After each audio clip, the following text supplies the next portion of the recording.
Senta que lá vem a história. Olá galera, tudo bem? Hoje o assunto do modo história foi sugerido pela nossa amiga Aildes Costa. Visite o canal dela que é muito bacana. Se inscreve lá, na descrição está o link para o canal dela. Hoje nós vamos falar da escritora e jornalista Clarice Lispector.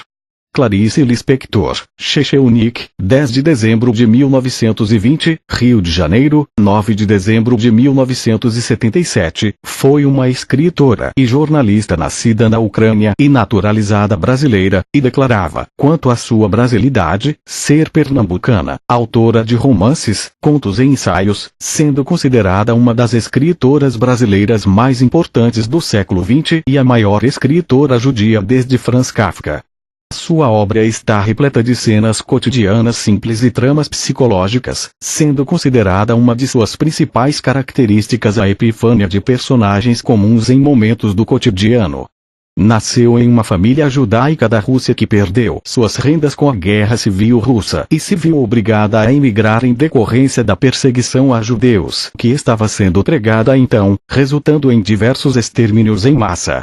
Clarice chegou ao Brasil, ainda pequena, em 1922, com seus pais e duas irmãs. A escritora dizia não ter nenhuma ligação com a Ucrânia, naquela terra eu literalmente nunca pisei, fui carregada de colo, e que sua verdadeira pátria era o Brasil. Inicialmente, a família passou um breve período em Maceió, até se mudar para o Recife, onde Clarice cresceu e onde, aos 8 anos, perdera a mãe. Aos 14 anos de idade, transfere-se com o pai e as irmãs para o Rio de Janeiro, onde a família estabilizou-se, e onde o seu pai viria a falecer, em 1940. Estudou Direito na Universidade Federal do Rio de Janeiro, conhecida como Universidade do Brasil, apesar de, na época, ter demonstrado mais interesse pelo meio literário, no qual ingressou precocemente como tradutora, logo se consagrando como escritora, jornalista, contista e ensaísta, tornando-se uma das figuras mais influentes da literatura brasileira e do modernismo e sendo considerada uma das principais influências da nova geração de escritores brasileiros. É incluída pela crítica especializada entre os principais autores brasileiros do século XX. Suas principais obras marcam cada período de sua carreira. Perto do Coração Selvagem foi seu livro de estreia. Laços de Família, A Paixão segundo GH, A Hora da Estrela e Um Sopro de Vida são seus últimos livros publicados. Faleceu em 1977, um dia antes de completar 57 anos, em decorrência de um câncer de ovário. Deixou 2 filhos e uma vasta obra literária composta de romances, novelas, contos e crônicas. Biografia: Nascimento: Ruínas da Sinagoga de Checheunik, aldeia onde Clarice nasceu. Registrada como Chaya Pinkazovna Lispector, em russo, Clarice Lispector nasceu em 10 de dezembro de 1920 na aldeia de Checheunik, região da Podólia, então parte da República Popular da Ucrânia e hoje parte da moderna Ucrânia. Filha dos judeus russos Pinkas Lispector e Mania Lispector, nascida Kringold, seu nascimento se deu em meio aos preparativos da família para a fuga do país, em razão do antissemitismo resultante da Guerra Civil Russa, 1918-1920. Pinkas Lispector era um comerciante, filho do religioso Shmuel Lispector e da burguesa Eiver. Pinkas e Mania se casaram no Ano Novo de 1889, por determinação dos pais. Do casamento nasceriam 3 filhas: Léa, em 1911, Tânia, em 1915, e Chaya, ou Aya, em 1920. A fuga foi cogitada primeiramente por Mania Lispector e sua família, que já havia emigrado em sua maior parte para a América do Sul a fim de trabalhar em organizações judaicas. No entanto, Pinkas concordou com a imigração somente em razão do avanço dos pogroms, no fim da década de 1910. Por volta de 1918, a pobreza fez com que a família se mudasse para a cidade de Aizin, também na Podólia, no atual Oblast de Vinnytsia, onde ocorreram alguns pogroms. Durante um deles, por volta de 1919, Mania foi estuprada por um grupo de soldados, que lhe teriam transmitido sífilis. A proibição da imigração de judeus fez com que os Lispector buscassem meios ilegais em uma primeira tentativa, que falhou e que fez com que eles se mudassem para uma aldeia mais próxima das fronteiras, Shecheunik. No inverno de 1921, conseguiram deixar a Ucrânia após alcançarem o rio Dniestr, através do qual foram levados à cidade de Soroko, então pertencente à Romênia e atualmente à República da Moldávia. Lá viveram em um albergue, e Mania foi internada em um hospital de caridade. Planejaram a fuga da Europa, com o intento de emigrar para o Brasil ou para os Estados Unidos, opção esta que acabou por ser inviável devido à aprovação do Emergency Quota Act, que dificultava a imigração do leste europeu. Em 27 de janeiro de 1922, o consulado russo em Bucareste concede à família passaportes válidos para a imigração ao Brasil, que foi feita em uma viagem que passou de Hamburgo a Budapeste e Praga. Em Praga embarcaram em um navio brasileiro que os levou, em condições precárias, a Maceió, onde a irmã de Mania, Gisela, e seu marido, Joseph, ou José, Rabin os esperavam. No Brasil, os nomes russos foram substituídos por nomes da onomástica da língua portuguesa, com exceção de Tânia. Pincas passou a ser Pedro. Mania transformou-se em Marieta. Léa virou Elisa. Chaia virou Clarice. Infância. Avenida Marquês de Olinda nos anos 1930, em Recife, para onde se mudou aos 5 anos. Em Maceió, a família continuou a viver em condições precárias e enfrentou alguns conflitos decorrentes das dificuldades econômicas e culturais. Para sustentar a família, Pedro tornou-se um pequeno mascate, comprando roupas velhas e usadas em áreas carentes para revendi-las aos comerciantes da cidade, e também deu algumas aulas particulares de língua hebraica para os filhos de alguns vizinhos e vendia cortes de linho. A situação melhorou somente quando Pedro, ao lado de José, passou a fabricar sabão, como fez na Ucrânia. Em 1924, aos 4 anos de idade, Clarice ingressou no jardim de infância. Em 1925, após 3 anos morando em Maceió, mudou-se, pouco depois de seu pai, para Recife com sua mãe e irmãs, possivelmente em consequências dos conflitos familiares e do desejo de Pedro de melhorar as condições da família, mudando-se para um centro econômico que apresentava também uma população judaica mais coesa. Viveram no bairro Boa Vista. Em 1928, aos 7 anos, aprendeu a ler e a escrever. Em 1930, pouco depois, escreveu, inspirada por uma peça que havia visto, sua primeira peça teatral, Pobre Menina Rica, de 3 atos e cujas páginas foram perdidas. Em 1931, enviou contos para a página infantil do Diário de Pernambuco, mas o jornal não publicou seus textos porque os outros diziam assim: era uma vez, e isso e aquilo. E os meus eram sensações. Eram contos sem fadas, sem piratas. Então ninguém queria publicar. Após completar o jardim de infância, ingressou no ensino primário, na escola João Barbalho, mostrando bastante interesse por matemática e passando a dar aulas dessa disciplina aos filhos dos vizinhos. Por volta dessa época, mudaram-se para a rua Imperatriz Teresa Cristina. Em 1930, na 3ª série, Clarice ingressou no Colégio Hebreu e Yiddish Brasileiro, onde aprendeu hebraico e Yiddish. O estado de mania agravou-se, e Clarice escreveu, para tentar agradá-la, contos e peças, mas em 21 de setembro de 1930, aos 42 anos, Mania Lispector morreu e foi sepultada no cemitério israelita do bairro. Em homenagem à mãe, Clarice compôs sua primeira peça para piano. Em 15 de dezembro, seu pai deu início ao processo de nacionalização, solicitando um documento inicial. Em 17 de junho de 1931, encaminhou um pedido de naturalização.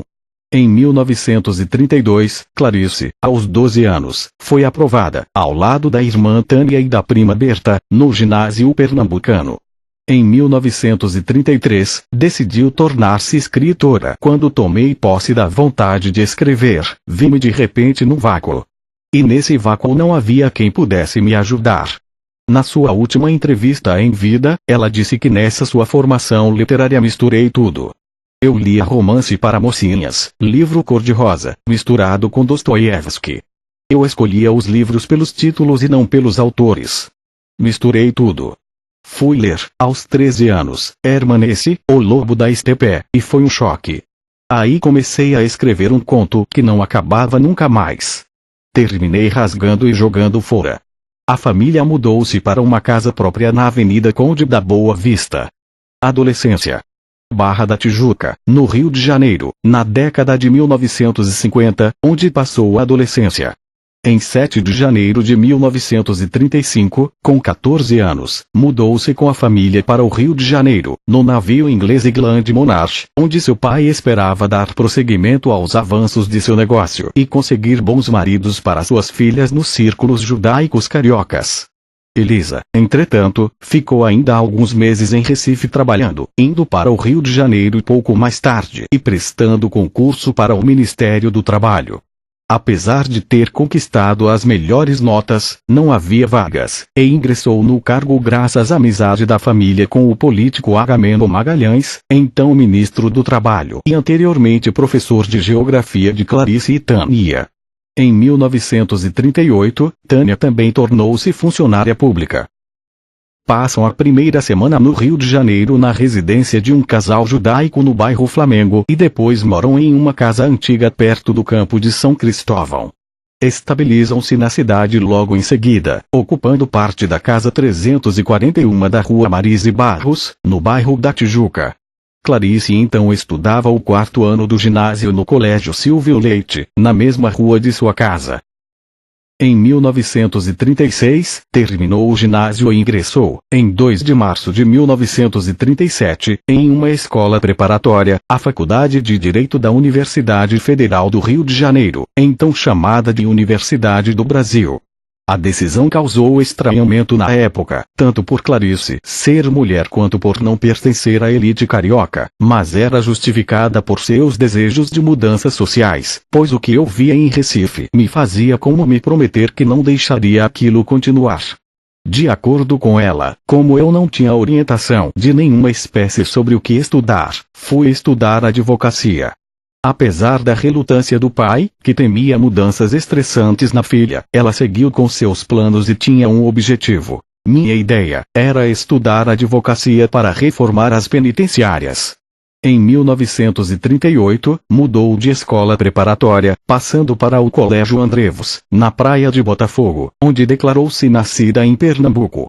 Por essa época voltou a dar aulas, desta vez visando ajudar a renda familiar através de aulas particulares de matemática e português, além de aprender datilografia e língua inglesa. No Rio de Janeiro, os negócios de Pedro não obtiveram grande avanço, apesar de ele ter conseguido com dificuldade um emprego de representante comercial.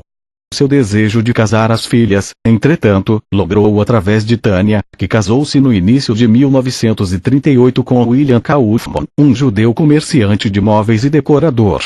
Por essa época deu-se o Estado Novo, por Getúlio Vargas, bem como o avanço da Segunda Guerra Mundial e a intensificação informal das relações do Brasil com a Alemanha nazista e outros regimes ditatoriais, que fizeram com que o antissemitismo penetrasse no Brasil e novamente interferisse na vida da família Lispector, cujo pai, sionista, inclusive arrecadava fundos para os judeus na Palestina, apesar dos riscos.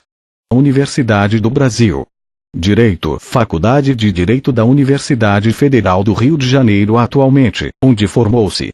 Em 1939, morando na Rua Lúcio de Mendonça, no bairro Maracanã, ela ingressou no curso superior na Faculdade de Direito da Universidade Federal do Rio de Janeiro ao mesmo tempo em que trabalha como secretária em um escritório de advocacia e em um laboratório, além de já estar fazendo traduções de textos científicos para revistas. Em 1940, aos 19 anos, seu interesse por direito havia diminuído, ao passo que por literatura aumentado, e ela publicou, em 25 de maio, seu primeiro conto conhecido, Triunfo, na revista Pan, em que conta-se os pensamentos de uma mulher abandonada por seu companheiro. A posição política da revista de apoio aos regimes ditatoriais, que era semelhante às de outras revistas desse período, todas censuradas, não foi levada em conta por Clarice ao publicar o conto. Em agosto, seu pai passou mal e foi levado a um médico, que informou-lhe que sua vesícula biliar precisaria ser retirada através de uma cirurgia considerada simples, que foi marcada para 23 de agosto.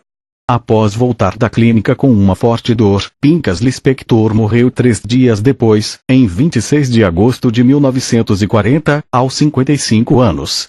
Tânia, por já estar casada e ter uma residência, foi quem a partir de então tomou conta das duas irmãs, insistindo para que elas fossem morar com ela e seu marido no apartamento nos jardins do Palácio do Catete, onde, devido ao tamanho, Elisa teve que dormir na sala e Clarice no quarto de empregada, no qual passava o tempo estudando e escrevendo.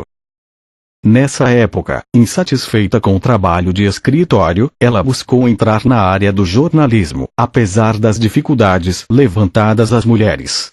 De acordo com o que diria anos mais tarde em uma entrevista, passou a andar pelas redações de revistas oferecendo seus contos, até que provavelmente um dia chegou à redação da revista Vamos Ler, direcionada ao público masculino de classe alta.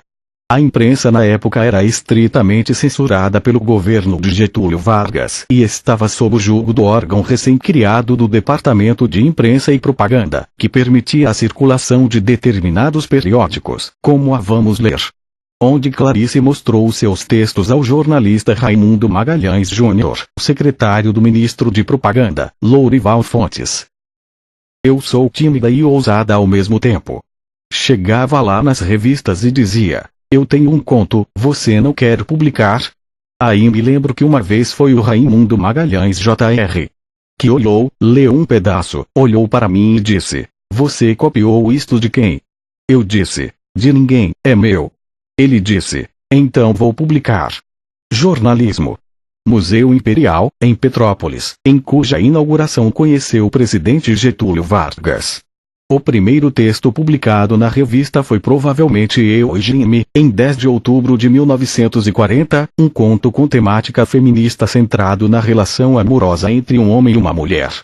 Depois disso, de acordo com Tânia, Clarice buscou entrar em contato com fontes para conseguir entrar definitivamente na imprensa.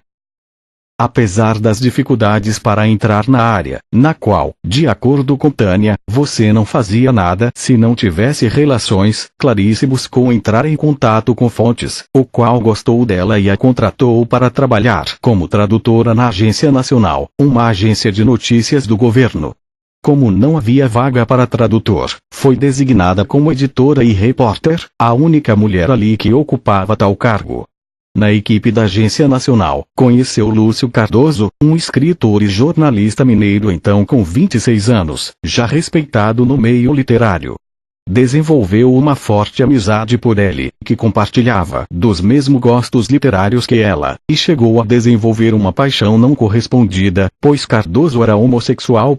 A amizade com Cardoso e com o restante da equipe abre-lhe novas possibilidades profissionais e literárias, que fazem com que ela passe então a escrever e publicar prolificamente. Em 1941, o trabalho como repórter fez com que ela fosse enviada para diversas localidades, como, por exemplo, a inauguração privada do Museu Imperial em Petrópolis, em 1º de maio, onde conheceu Getúlio Vargas, e a Belo Horizonte, em julho. Durante as viagens, publicou textos em periódicos de diversos lugares. Em 19 de janeiro, publicou o artigo onde se ensinará a ser feliz no periódico paulista Diário do Povo, sobre um evento presidido pela primeira-dama Darcy Vargas. Em 9 de agosto, o conto trecho sai pela Vamos Ler. Sobre a espera de uma mulher por seu companheiro em um bar. No dia 30, Cartas a Ermengardo, trilogia de textos, no semanário Dom Casmurro, destinado ao público jovem da classe alta, em que uma mulher aconselha um homem a ouvir seus instintos. No mesmo ano também escreveu outros contos que serão publicados somente na coletânea póstuma A Bela e a Fera, 1979. Em setembro, Gertrudes pede um conselho. Em outubro, seu conto de juventude mais longo, Obsessão, cujo protagonista, Daniel, reaparecerá em seu segundo romance, O Lustre, 1946, anos mais tarde, e que era baseado em Cardoso, um homem pela qual a narradora apaixona-se e guia. E em dezembro, Mais Dois Bêbados. Também dá partida a novos projetos na universidade, ainda objetivando o sistema penitenciário, através da colaboração com a revista universitária à época, onde publicou os ensaios Observações sobre o Fundamento do Direito de Punir, em agosto, e Deve a Mulher Trabalhar, em setembro. O primeiro ensaio chamou a atenção de estudiosos posteriores por dizer que o homem é punido pelo seu crime porque o Estado é mais forte que ele. A guerra não é punida porque se acima de um homem há os homens acima dos homens nada mais há, o que foi interpretado tanto como uma justificativa filosófica e maquiavélica para a ditadura e o nazismo quanto um eco de um ateísmo incipiente de Clarice. Depois desse afastamento, no entanto, na mesma época, passou a aproximar-se novamente da religião através de leituras de Franz Kafka, também judeu, e do filósofo Baruch de Spinoza, de quem foi encontrada uma antologia francesa na biblioteca de Clarice datada de 14 de fevereiro de 1941 e que inspirou a escrita de seu primeiro romance, Perto do Coração Selvagem, 1942. Perto do Coração Selvagem. Manchete do jornal à noite, em cuja redação trabalhou como redatora. Por intermédio de Cardoso, passou a frequentar o grupo de amigos que encontrava-se no Bar Recreio, na Cinelândia, e era composto por literatos como Vinícius de Moraes, Cornélio Pena, Raquel de Queiroz e Otávio de Faria. Através da Agência Nacional também conheceu o poeta Augusto Frederico Schmidt, que foi entrevistado por ela a propósito de fibras industriais, mas que, frente à admiração que Clarice expressou por sua poesia, deu início a uma amizade com ela que duraria o resto de sua vida. Os textos escritos para a Agência Nacional nessa época seguem a linha editorial feita para agradar a censura do regime de Vargas, resumindo-se a entrevistas com coronéis e generais estrangeiros de passagem pelo Brasil e de coberturas de inaugurações de locais ligados ao governo. Com o primeiro salário de jornalista comprou um livro Felicidade, de Catherine Mansfield, que a influenciara ao longo da vida e sobre o qual comentou, em sua primeira leitura: "Este livro sou eu." Ao final do ano, com a paixão por Cardoso superada, iniciou um relacionamento amoroso com Mauri Gurgel Valente, futuro marido e então colega universitário de Direito. Mauri, nascido em 1921 no Rio de Janeiro, iniciou o curso em 1938, um ano antes dela, e mudou-se de países quase tanto quanto Clarice na infância.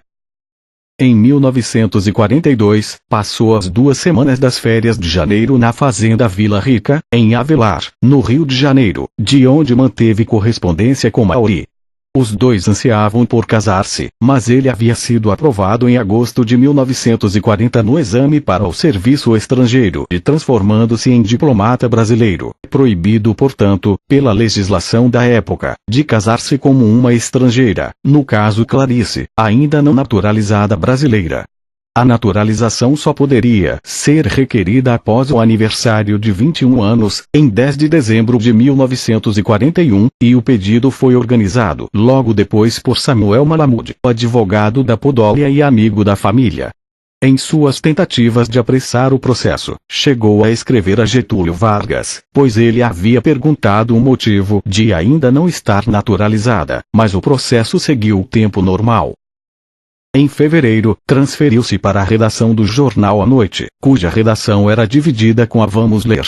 E, assim como esta, uma extensão do órgão governamental para o qual a Agência Nacional também trabalhava.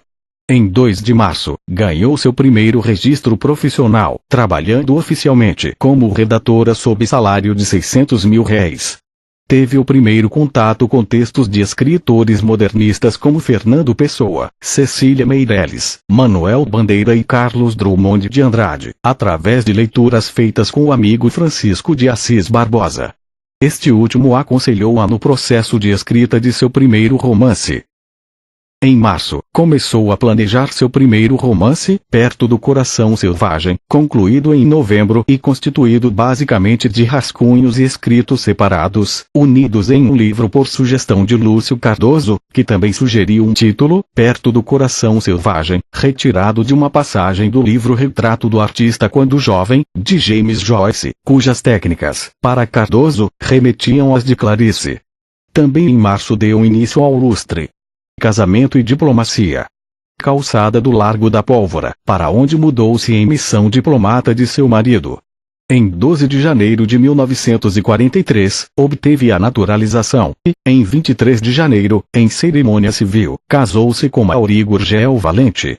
Os dois mudam-se temporariamente para a casa dos sogros, Mozart e Maria José Gurgel Valente, no bairro da Glória, e depois para a Rua São Clemente, em Botafogo. Em 3 de maio, recebeu a carteira profissional do Ministério do Trabalho, Indústria e Comércio. Em 17 de dezembro, ela e seu marido formam-se em direito, e não comparecem à cerimônia de colação de grau. Perto do Coração Selvagem foi encaminhado para os dirigentes do jornal à Noite, que também contava com uma editora, na qual foi publicado em dezembro de 1943, com impressão de 1000 exemplares. A pressão dos jornalistas fez com que o livro fosse publicado, dando à autora 100 exemplares em troca dos direitos de venda e lucros posteriores, os quais foram enviados por ela a críticos.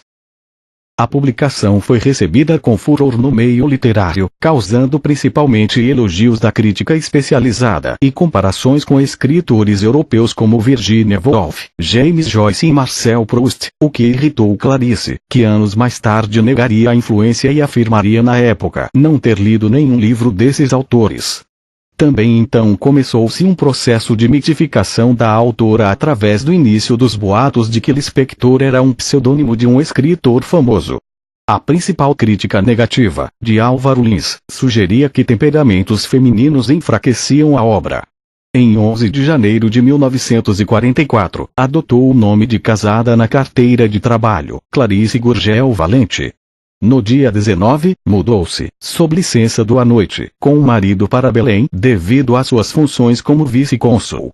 Por essa época, sem ocupações profissionais, dedicou-se à leitura de escritores que desconhecia, como Jean-Paul Sartre, Rainer Maria Rilke, Marcel Proust, Rosamond Lehmann e Virginia Woolf. Em maio, mostrou algumas partes de seu segundo livro, O Lustre, para Cardoso. Em 5 de julho, um mês após o fim da Segunda Guerra Mundial, recebeu a notícia de que seu marido seria transferido para o consulado brasileiro na comuna italiana de Nápoles. Em 19 de julho, o casal, após alguns dias no Rio de Janeiro, começou a viagem, parando em uma base norte-americana em Parnamirim, Natal, onde esperaria um transporte, que chegaria primeiro a Mauri e mais tarde a seus dependentes, no caso Clarice, seguindo as ordens enviadas pelo governo. Em 30 de julho, embarcou, e no dia seguinte chegou à Libéria, em uma base da Força Aérea dos Estados Unidos em Fisherman's Lake. Em 1 de agosto, parou em Bolama, na Guiné Portuguesa, e foi para Dakar, no Senegal, onde ingressou em um avião particular que a levou a Lisboa, Portugal. Em Lisboa, atendeu a um jantar dado pelo poeta e diplomata brasileiro Ribeiro Couto, no qual compareceram o biógrafo João Gaspar Simões, a romancista Maria Archer e a poeta Natércia Freire, com a qual estabeleceria uma longa amizade. Depois de uma semana e meia, seguiu para Casablanca, Marrocos, e depois para Argel, Argélia, onde hospedou-se na casa de seu sogro, Mozart Gurgel Valente. Em 24 de agosto, chegou à Itália, acompanhada de Mozart e do amigo da família Vasco Leitão da Cunha, onde morou na rua Jean Batista Pergolés. Requisitou às autoridades militares permissão para poder fazer trabalho comunitário em ajuda às enfermeiras em um hospital norte-americano em Nápoles, para onde os casos de guerra mais graves eram enviados. Visitou diariamente o hospital, escrevendo e lendo cartas para os soldados e fazendo o que eles necessitassem. O lustre. Esfinge de Gizé, que conheceu na viagem de volta do Rio de Janeiro a Nápoles, em 1946. Em outubro, perto do Coração Selvagem, ganhou o prêmio Graça Aranha de melhor romance do ano. Em novembro, O Lustre foi concluído, escrito de forma linear, ao contrário do anterior. Esperou que, com o sucesso de seu primeiro livro, pudesse escolher entre editoras e publicar na José Olímpio, mas enganou-se e teve que publicá-lo na editora católica Agir, com a ajuda de Cardoso. Em 1945, intensificou a correspondência com os amigos brasileiros, recebendo cartas e livros de, entre outros, Manuel Bandeira, de quem recebeu poesias completas e poemas traduzidos. Também passou a reler escritores como Proust, Kafka e a poesia de Émile Brontë, traduzida por Cardoso. Em 8 de maio, no fim da Segunda Guerra Mundial, em Roma, por sugestão de um amigo em comum, conheceu o pintor surrealista Giorgio de Chirico, que pintou seu retrato, o qual, tanto quanto o artista, não a agradaram muito. Fez viagens pela Itália por Florença, Veneza e novamente Roma, visitando também Córdoba, na Espanha. Conheceu também o poeta e professor italiano Giuseppe Ungaretti. Adotou um cão vira-lata que encontrou em Nápoles, chamado de Dilermando e que inspiraria alguns textos. Em 23 de novembro, Manuel Bandeira enviou uma carta pedindo o segundo romance e alguns poemas para publicação em antologia. Em resposta à leitura desses poemas, Bandeira enviou uma carta criticando fortemente a poesia de Clarice, o que fez com que ela queimasse todos os poemas que havia escrito. Mais tarde, Bandeira lamentaria ter feito aquele comentário, dizendo: "Você é poeta, Clarice querida. Até hoje tenho remorso do que disse a respeito dos versos que você me mostrou. Você interpretou mal as minhas palavras, faça versos, Clarice, e se lembre de mim." Por essa época, em suas cartas, Clarice passa a demonstrar saudades do Brasil e inquietação quanto à vida diplomática. Em dezembro, Maury é promovido a cônsul de segunda classe. No início de 1946, O Lustre é publicado. Clarice é enviada como correio diplomático do Ministério das Relações Exteriores ao Rio de Janeiro entre janeiro e março, em uma rápida visita, durante a qual conheceu novos amigos que marcariam sua vida. Entre outras pessoas, conheceu Bluma Shafir Weiner, esposa do jornalista Samuel Weiner, Rubem Braga, Fernando Sabino, Otto Lara Rezende, Hélio Pellegrino e Paulo Mendes Campos, com quem Clarice teria um romance, após separar-se do marido. Em 8 de março, é noticiada a transferência de Maury para Berna, Suíça.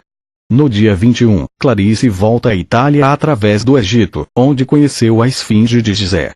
Ao chegar a Nápoles, a mudança já estava preparada e, devido a um rumor falso de que os hotéis suíços não aceitavam cães, teve que abandonar Dilermando. Em Berna, mudou-se primeiro para o Hotel Bellevue Palace e depois para a Rua Ostring. Enfrenta novas dificuldades de adaptação e passa a frequentar os cinemas quase diariamente. Também começa novas leituras de autores como Henrique Ibsen, Theodore Dreiser, Jean Cocteau e Simone de Beauvoir.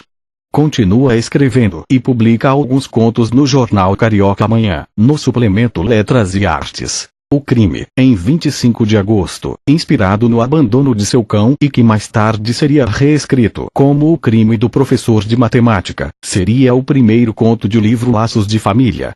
O Jantar é publicado em 13 de outubro. No fim do ano, frequenta o terapeuta Ulisses de Soler. Ela e Maury passam um Réveillon na França, com o casal Weiner, a convite de Bluma. Maturidade e Morte.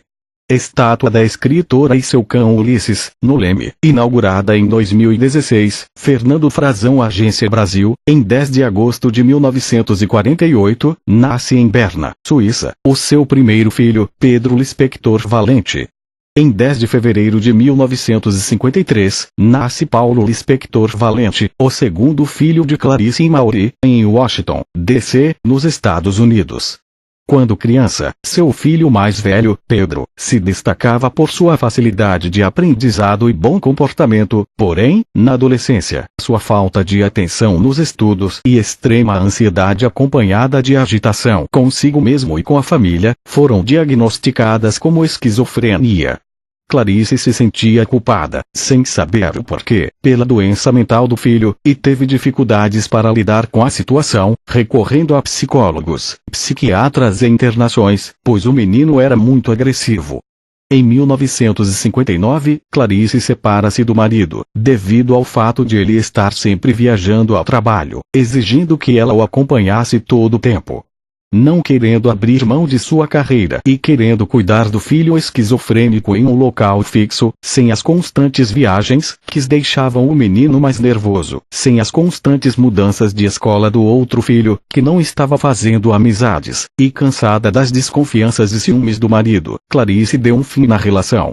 O ex-marido fica na Europa, e ela volta a viver permanentemente no Rio de Janeiro com seus filhos, indo morar com eles em um apartamento no Leme.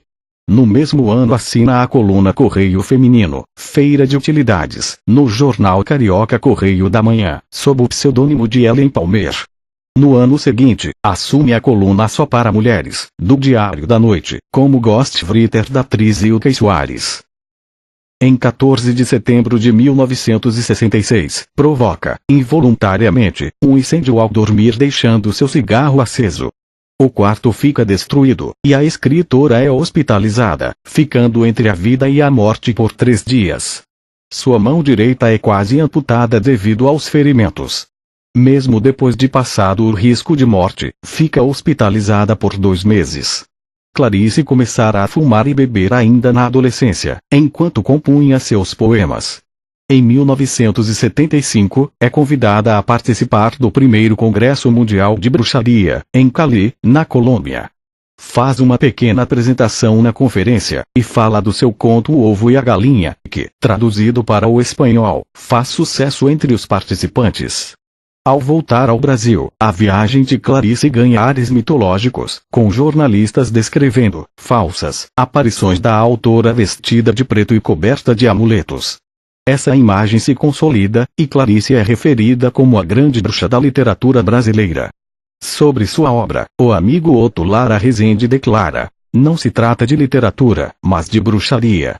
Pouco tempo depois da publicação do romance A Hora da Estrela, Clarice é hospitalizada, com um câncer de ovário detectado tarde demais e inoperável.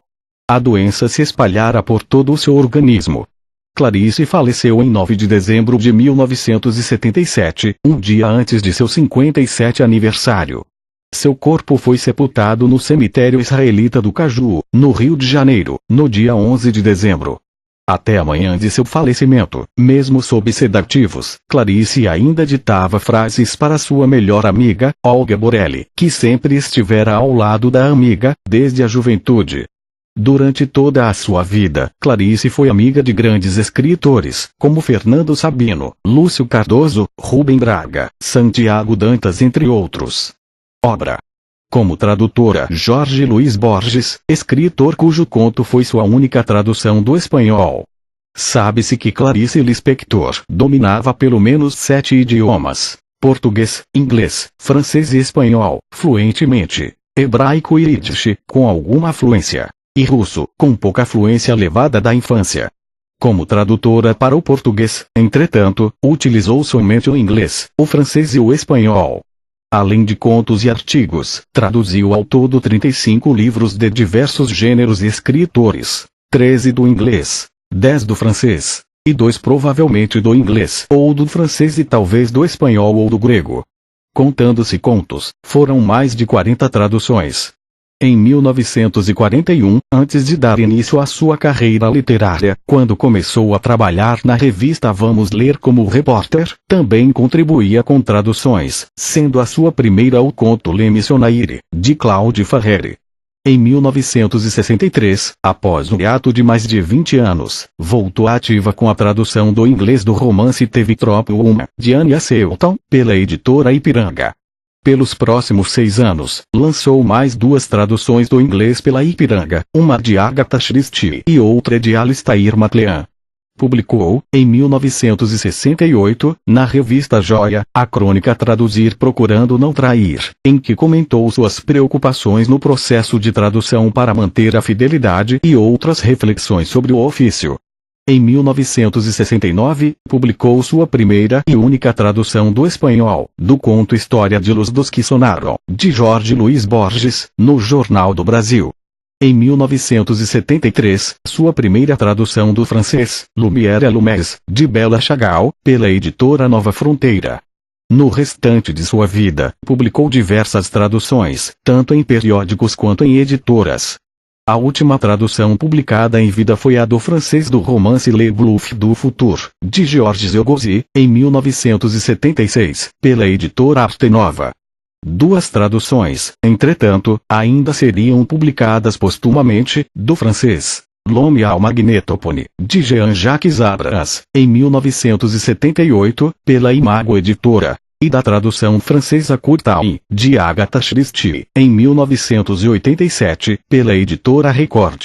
As editoras em que mais publicou foram a Arte Nova, em um total de 11, a Nova Fronteira, 6, e a Ipiranga, 4. Os anos mais prolíficos foram 1975, com 8, 1976, com 4, e 1974, com 4. Na sua última década de vida, em 1970, pouco depois de quando começou a escrever textos infantis, também fez 3 traduções adaptadas direcionadas para o público infanto-juvenil, todas pela editora Abril Cultural. Publicada em 1973, do inglês, Gulliver's Travels, de Jonathan Swift. Texto Tom Jones, A Foundling, de Henry Fielding e postumamente em 1980, do francês, L'Île Mystérieuse, de Júlio Verne. Em 1970, publicou uma tradução baseada em O Talismã, de Walter Scott, pela Ediouro. Também publicou contos reescritos a partir de traduções de Edgar Allan Poe em 1974 e 1975, que aparentemente foram escritos em um mesmo período e posteriormente reunidos em Histórias Extraordinárias de Allan Poe, pela Ediouro, de data não informada. Traduções no exterior. A Paixão segundo G.H. 1964, traduzido para 22 línguas. No total, a obra de Clarice Lispector recebeu mais de 200 traduções para mais de 10 idiomas, do tcheco ao japonês, sendo mais de 179 traduções integrais de livros e 25 de contos publicados em periódicos. Seus livros mais traduzidos são principalmente romances. A Hora da Estrela, com 22 traduções. A Paixão segundo G.H., também com 22. Perto do Coração Selvagem, com 18. Laços de Família, com 16. E Uma Aprendizagem ou Livro dos Prazeres, com 15. As traduções foram iniciadas logo depois do início de sua carreira literária e receberam uma boa acolhida da crítica especializada, sendo os idiomas com mais tradução o espanhol, o inglês e o francês. Em 1954, seu primeiro livro a ser traduzido foi lançado na França, Perto do Coração Selvagem, em tradução de Denise Teresa Moultonier pela editora Plon. A tradução desagradou Clarice, que enviou reclamações sobre erros ao editor, Pierre de Lescure, mas acabou por preferir fingir que a tradução nunca existiu. Em 1955, veio a primeira tradução para o espanhol, Água Viva, por Aide Joffre para a Sul-Americana. Em 1961, a primeira para o inglês, A Maçã no Escuro, por Gregory Rabassa para a editora da Universidade do Texas. Em 1963, teve sua primeira tradução para o alemão como a primeira tradução de um de seus livros de contos, Laços de Família, por Marianne Ehre, Margaret Alberg e Arne Lundgren, para Norstedts. Em 1964, também para o alemão, A Maçã no Escuro, por Kurt Meyer Clason para Classen. Em 1966, 2 de suas obras são traduzidas para o alemão, Onde Estivestes de Noite, por Sarita Brandt para Surkamp, e o conto A Imitação da Rosa por Kurt Meyer Clason para Classen. Em 1969, A Paixão segundo G.H., para o espanhol, por Juan García Gail para Monte Avila. 65 Em 1973, a primeira para o tcheco, Perto do Coração Selvagem, por Peloila Pavla Lidmilova para Odeon, e também o primeiro livro de contos traduzido para o espanhol, Laços de Família, por Aide Joffre Barroso para a Sul-Americana. Em 1974, 2 traduções para o espanhol, A Maçã no Escuro, por Juan García Gail para a Sul-Americana, e o conto infantil O Mistério do Coelho Pensante, por Mário Trejo para de la Flor. Em 1975, outras 2 para o espanhol, Uma Aprendizagem ou Livro dos Prazeres, por Juan García Gail para a Sul-Americana, e A Via Crucis do Corpo, por Aide Joffre Barroso para a Santiago Rueda. Em 1977, ano de sua morte, tem 3 obras traduzidas. A Paixão segundo G.H. para o inglês, por G.H. Tomlins para Knopf. Perto do Coração Selvagem para espanhol, por Basílio Lousada para Alfaguará. E o conto Uma Esperança, de Felicidade Clandestina, para o espanhol, sob o título de La Arana, por Aide Joffre Barroso para Corregidor. Depois de sua morte, sua obra popularizou-se cada vez mais, alcançando um ápice na década de 1980, com quase 2 traduções por ano, depois da qual recebeu nova tradução em praticamente todo ano. Depois de traduções por diversos tradutores para diversas tradutoras, editoras específicas começaram um processo de edição criterioso de suas obras, com tradução e projeto gráficos padronizados, dando um novo ápice de tradução da obra de Clarice Lispector, iniciado na década de 2000 e que ainda continua. Das novas traduções, destaca-se a série liderada por Benjamin Moser para a editora britânica Penguin Books na década de 2010, que foi iniciada com a publicação da biografia Wittsworth, em 2011, e tinha como intuito traduções mais fiéis que as anteriores. O objetivo da série, de acordo com Moser, que convidou outros 4 tradutores para a tarefa, é disponibilizar ao público anglófono traduções mais fiéis do que as anteriores, que teriam tentado corrigir certas características da escrita da autora. A série faz parte de uma outra maior dedicada à difusão da literatura latina e foi publicada em 2014, contando com 4 traduções. Perto do Coração Selvagem, pela tradutora australiana Alison Entrekin. Água Viva, pelo editor Stefan Tobler.